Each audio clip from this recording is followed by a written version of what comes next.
So let's talk about the power to change the lives of children through mental health reform and education. We live in a time where we're dealing with mental health issues, not only in adults, but in children. The importance of marrying education and mental health reform is much needed in our society today.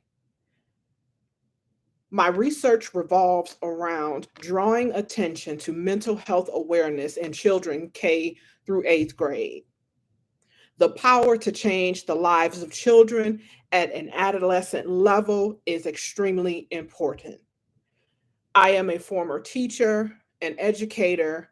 I have worked with children who have suffered trauma and emotional impairment, and I saw the lack of attention and care for these children. They had nowhere to turn.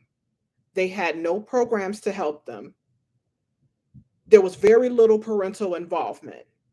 So, how do we change this landscape? How do we change the lackadaisical attitudes of educators, administrators, government to where we protect children at all costs?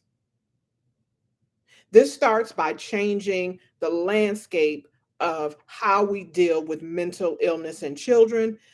This is important because children are the future. I know it sounds cliche, but the children are our future. And if we don't teach them well and let them lead the way, then I think we are in for some serious repercussions. Statistics say that by the time a child is 5 years old, their personality is already developed. How do we help develop 5 year olds into healthy adults? We care for them, we educate them, we nurture them, we love on them. We provide services to them that they can't receive in a different atmosphere. As educators, it's important for us to step in when the parents step out.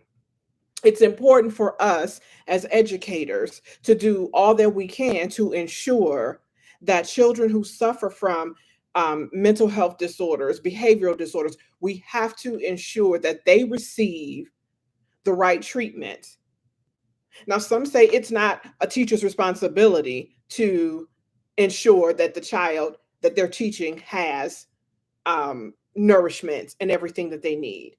But if we turn a blind eye to a child sitting in the back of the classroom who is being abused at home, who is being, sexually assaulted, who isn't eating at night, what are we really teaching? How are we really able to change their lives when we are ignoring their well being? As teachers, we have more than just a responsibility to give them information.